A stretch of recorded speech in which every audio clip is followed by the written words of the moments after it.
Hey, it's CrossFitTracking.com here to do the 2-week review, mostly just assessing the optical heart rate sensor accuracy and beginning to get a feel for the Polar Grit X. This just came out a couple of weeks ago. It has been, it's a military grade specs as far as the overall build quality. It's obviously got a, strong, sturdy design, and you can see, that it's, it's got the 5 buttons just like before, but the buttons have a nice press. So let's get into a little bit of the overview, and then at the end of this video, we'll also see the hands-on and like assessment of the Polar app and where you can find different stats and a lot of good details. So as always, if you like the video, give it a thumbs up and subscribe, please, trying to build the subscriber base. So looking at the design, it's 47 millimeters wide, and they say 13 millimeters thick, but when I run a measurement to it, it's more in the 15 to 16 millimeters thick. Because of the optical heart rate sensor, it sticks and protrudes. I'll show you in a second, how the lips of it actually, feel a little bit different than in previous versions of Polar's, Precision Prime optical heart rate sensor. But the band is textured, has a nice feel to it. Overall, the screen has a better quality resolution to it. When you turn the full backlight on, it's better colors, better black. So that is a fantastic addition. The one problem in the overall design is that they don't have any way to change the backlight so that the wrist gesture backlight is a full brightness. You have to push the button to get the brightness to fully engage. And if you compare this to other watches, so I took this to a light meter, the wrist raise gesture just on the straight watch face is not readable by a light meter. And if you put a full white backdrop and then do a wrist raise, you're getting about a 2 lumens assessment. And you compare that to the 245 with just the basic backlight on a watch face is coming in at 8.9 lumens, and with a full white backdrop coming in at 17.7. So the wrist raise gesture backlight is just barely readable. And I found in different lighting conditions that is a problem with me being able to visually read the text on the screen. When you do the full backlight with just the watch face, it's coming in a little bit better at 7.8 lumens. And if you give it a white backdrop with the full backlight, it's coming in at 27 lumens. So you compare that, so 7.8 for the watch face, 27.5 for the full white. Compare that to the 245, it's 8.9 on the watch face, 17.7 on the full backlight. The Coros is 14.5 on the watch face, 22.5. So it's better than those in some ways, at least on the full brightness side and the full white backdrop. But you compare it to a Garmin Fenix 6 where you can adjust the brightness at varying levels.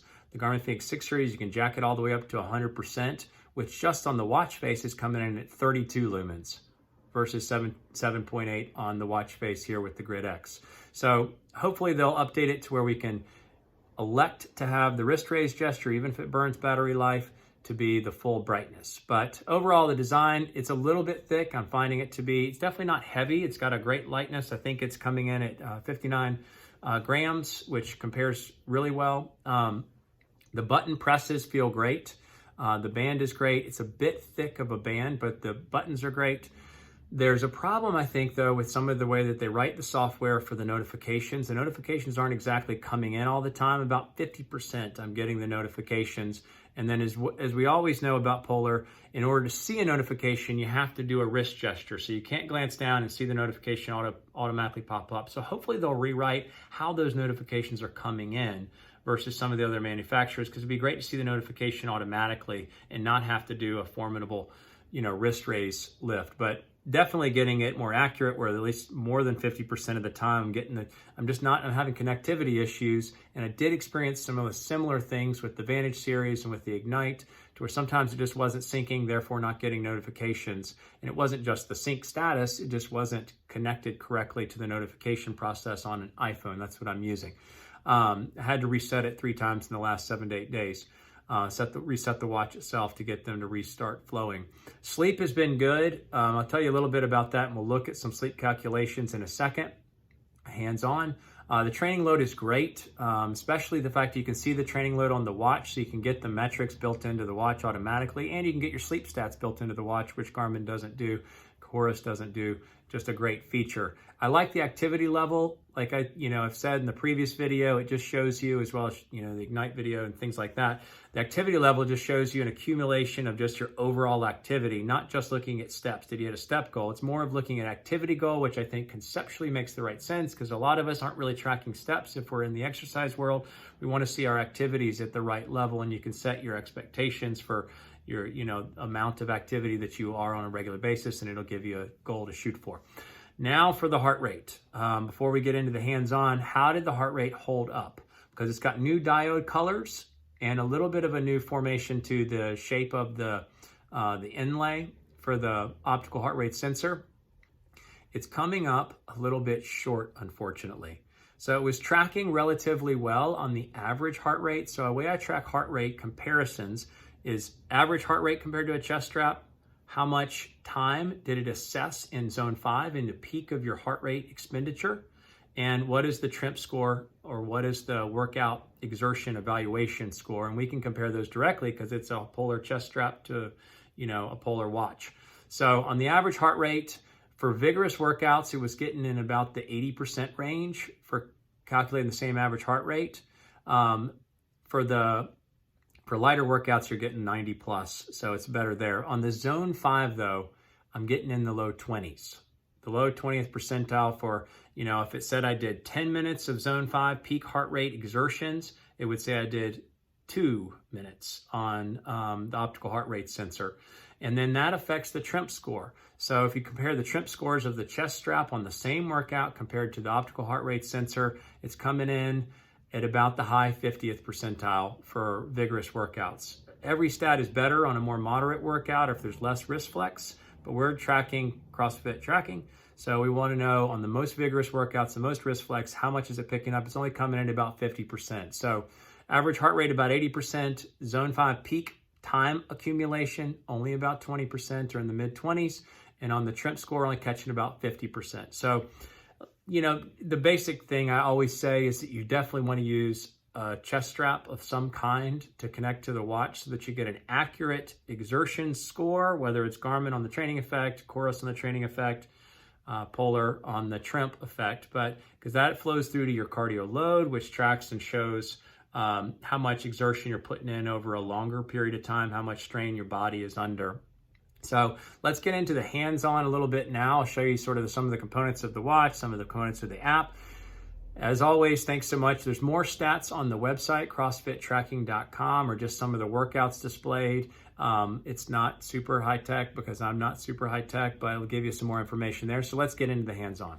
Okay, so this is the hands-on, just looking at the watch and some of the components of how it calculates into the software app. As you can see, the design build is definitely a solid, rugged design. The face is 47 millimeters wide. If you look at it to the side, they say that it's 13 millimeters thick.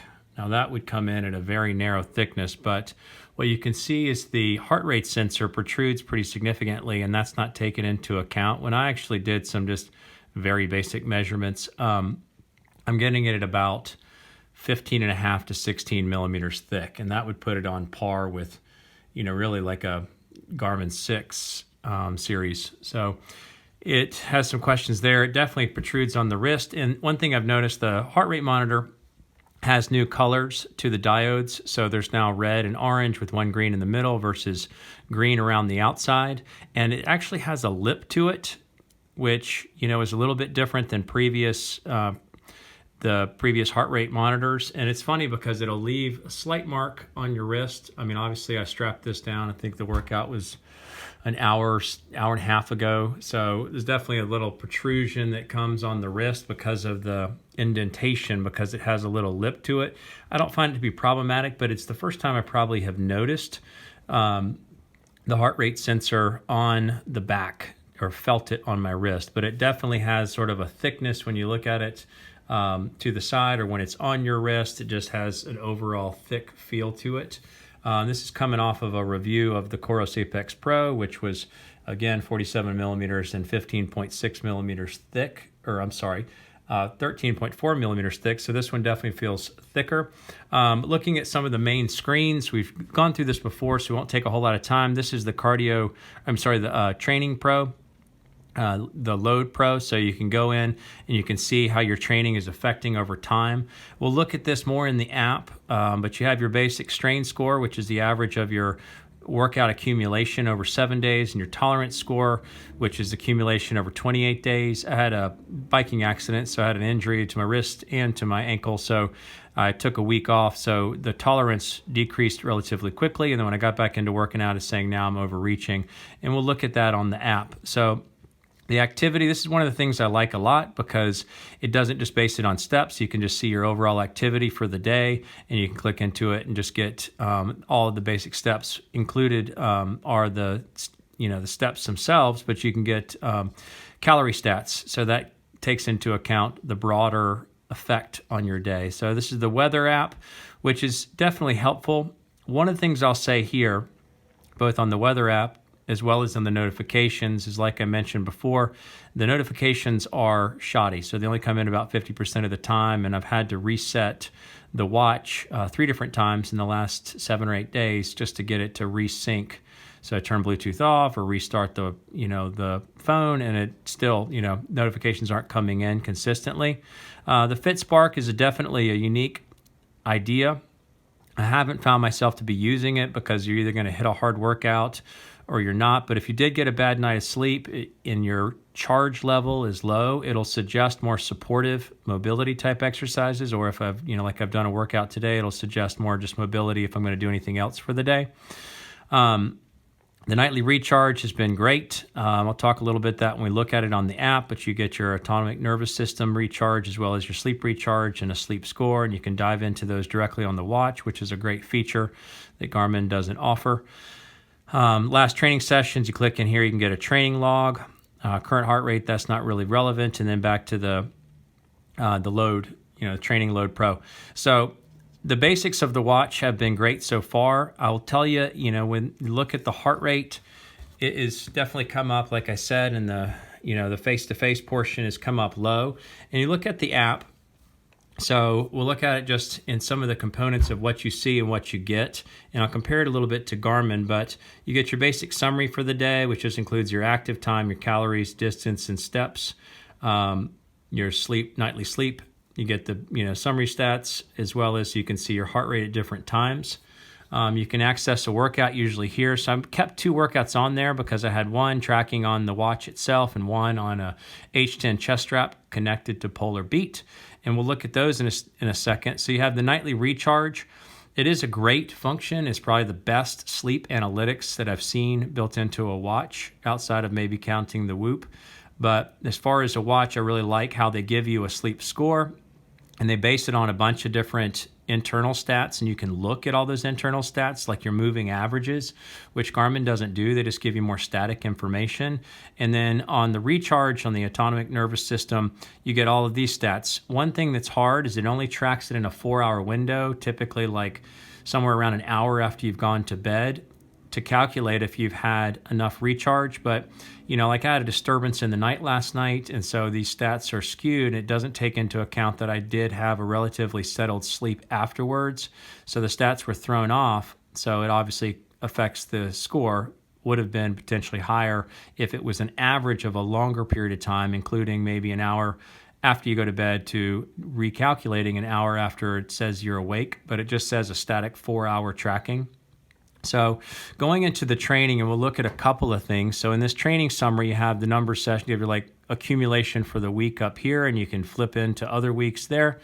You have your cardio load, and we'll look at that in a second. Then you have your training. So when I assessed the heart rate, and I obviously shared the stats in the previous, so this is the Grid X, so it says 128 beats per minute average, TRIMP score of 47, which is relatively low. And the heart rates barely hitting into the peak, the highest zone 5 calculation, which is imperative for properly calculating cardio load, because it's a true assessment of how much real strain you put on your heart is how much time you spent in the red line. So this is what you see from the watch, the optical heart rate sensor itself.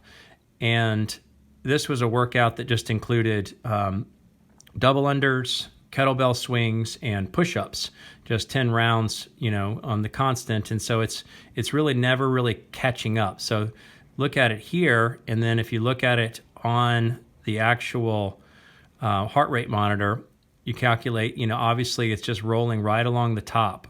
Maybe some higher, peaks with, the double unders and lower peaks with just push-ups. The TRIMP score 99 versus the 47 on the other page, and heart rate average of 152 versus the 128 on the previous page. Now, both of these, I'm going to delete one because I don't want the load to be miscalculated, but you can see here, if you just look, so this is the purple is your strain level, so the 7-day average or how much load you put on your body, the cardio load, and then the blue is the tolerance level, so how much fitness you've built in. And I want to talk about a couple of specific things. Number one, you can just see that the red line is the workout when calculated from a chest strap.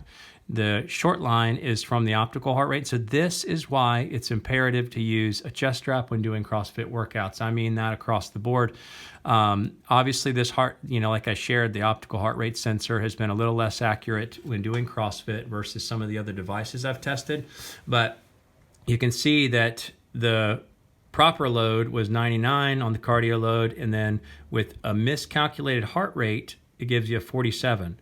So this would obviously be a big difference in how much evaluation for the cardio load you're building over time, how much strain you're putting on the body.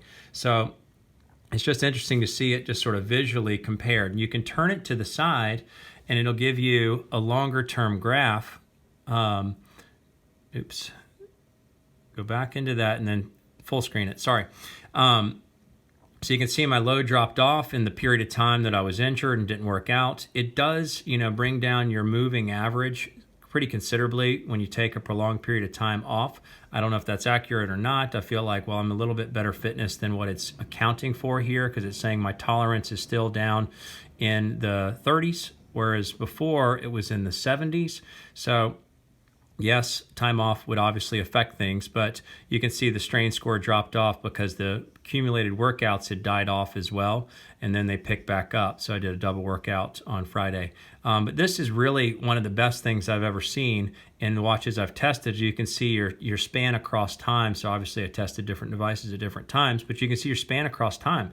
On the Garmin, you actually have to look at it by device. So it'll show you the load calculation by particular device, but it doesn't give you this accumulation over time regardless of what device you're testing. Now that doesn't affect a lot of people because you probably only have one device, but it is nice to be able to see like a very smooth, it's not just chunking week at a time. You can see just a prolonged period at a glance of how your training is building or how it's declining over time. And that score will continue to pick up as I continue to test it. So that's just a little bit about the cardio load and how it assesses and how it works. That's the basic summary of what you get from the Polar app. One thing that you'll note is that it doesn't show any kind of recovery metrics, but if you go into the Polar Beat app, it will always upload, as long as your Polar Beat app is synced to your account, it'll upload your workouts here. And you can see that here's the load from the Grit X directly, the 128 beats per minute average. It doesn't hit any of the peak zones. It just says, okay, you need 8 hours of recovery. But if you look at it on a more accurate heart rate calculation, it says I need 1 day and 11 hours of recovery. Now that might seem a little excessive because it wasn't anything overly, crushing of a workout, just more cardio based. And you can see I'm just in the red for the most of the entire workout. But you get a more accurate recovery, and this is where you find recovery calculations. I don't find it to be quite as accurate as Garmin and even Coros, but overall, I do feel like at least it has it in there for you to be able to assess what your recovery might need to look like. But you can see, again, the optical heart rate sensor failing, so to speak, with an inaccurate recovery time necessary when the strain on the heart was a lot higher and the recovery needed to be a lot higher. So going back to the watch, I do think that it is a great design, a solid feel. Like I said, the band is great because it's got a textured feel to it, and that wears well compared to what I saw the same textured feel on the Polar Vantage V Titan. But I think they need to work on their notifications. And then there's the backlight issue. As you can obviously see, when I flip the wrist, you see the battery light come on. That means that this has got the low-level wrist raise backlight on right now. Can't quite tell from the video. And like I said, it's tracking in at almost 0 lumens. Although when you do a full white background and you do the wrist raise, you get 2 lumens. But, obviously, when you get the full brightness, they are not taking advantage of the color. So I've written to Polar to see if they can update that, because I feel like the screen is more brilliant. It is more visually clear. The colors are better. And if they can just give us the option to make the wrist raise gesture the same as so you turn it off, wrist raise gesture, no backlight, at least the appearance of no backlight. Obviously, if it's in a pitch black room, you can see it, but the low backlight makes it hard to read notifications. So this is the Polar Grit X on the 2-week evaluation, mostly just tracking the optical heart rate sensor and beginning to get a sense of how the watch feels and moves. I'll continue to track it, but now just tracking completely off of a chest strap to see how it affects the load and just what the overall feel is, using it workout to workout, and might even compare it to one of Garmin's devices just to see how it's assessing Tremp versus Garmin's metrics for calculating the workout strain. So Polar Grit X, CrossFitTracking.com. There are a lot more details on the website. And as always, if you like this video, please give it a thumbs up and subscribe. Definitely looking to build the number of subscribers. Thanks so much.